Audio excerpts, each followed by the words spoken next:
चमत्कार। मन्नू एक छोटी सी प्यारी सी मासूम सी लड़की थी।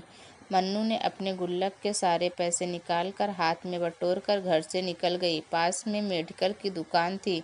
उसकी सीढ़ी धीरे धीरे चढ़ गई। वह काउंटर के सामने जाकर खड़ी हो गई और बोलने लगी, पर मन्नू पर किसी का ध्यान नहीं गया और न ही किसी को उसकी आवाज़ सुनाई दी।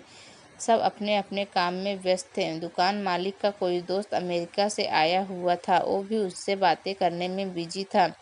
तब मन्नू ने अपनी जेब से एक सिक्का निकालकर काउंटर पर फेंका। सिक्के की आवाज़ से सबका ध्यान मन्नू पे गया। उसकी तरकीब काम आ गई। दुकानदार मन्नू के पास आया और प्यार से पूछने लगा, बेटा तुम्हें क्या चाहिए? मन्नू अपने जेब के सारे सिक्के निकालकर अपने छोटे से हाथ में रख कर कहा कि मुझे चमत्कार चाहिए। पर दुकानदार को कुछ समझ नहीं आया। उसने फिर से पूछा। मन्नू ने फिर से कहा, मुझे चमत्कार चाहिए। दुकानदार ने कहा, बेटा यहाँ दवा मिलते हैं, चमत्कार नहीं मिलते। मन्नू ने कहा, अगर दवा यहाँ मिलते हैं तो चमत्कार भी यहीं मिलने चाहिए। दुकानदार ने कहा, बेटा तुमसे किसने कहा कि यहाँ चमत्कार मिलते हैं? अब मन्नू ने विस्तार से बताना शुरू किया। अपनी तोतली जुबान से वह बोली, मेरे भैया के सर में ट्यूमर हो गया है। पापा ने मम्मी को बताया कि डॉक्टर ने 5 लाख रुपए मांग रहे हैं। अगर समय में इलाज न हुआ तो कोई चमत्कार ही बचा सकता है और कोई संभावना नहीं है।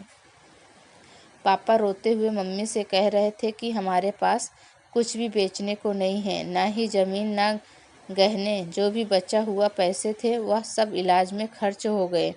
अब बड़ी मुश्किल से दवा के पैसे जुटा पाता हूँ। दुकानदार का दोस्त मन्नू के पास आकर बैठ गया और मन्नू से बोला, कितने पैसे लाई हो चमत्कार लेने के लिए?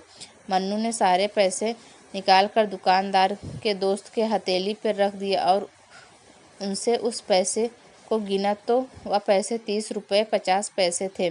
दुकानदार का दोस्त हंसने लगा और मन्नू से बोला, समझो तुमने चमत्कार खरीद लिया, मुझे अपने भाई के पास ले चलो। वह दुकानदार का दोस्त जो भारत आया था, वह अमेरिका का न्यूरो सर्जन था। उसने मन्नू के भाई का इलाज 30 रुपये 50 पैसे में किया और मन्नू का भाई ठीक भी हो गया।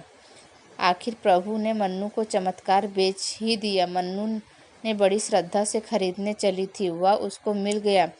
प्रभु सबके पालनहार हैं। उनकी मदद ऐसे ही चमत्कार रूप में मिलती रहती है, क्योंकि परमात्मा संसार के कण कण में है। अगर आपको स्टोरी अच्छी लगी हो तो प्लीज़ लाइक करें, सब्सक्राइब करें।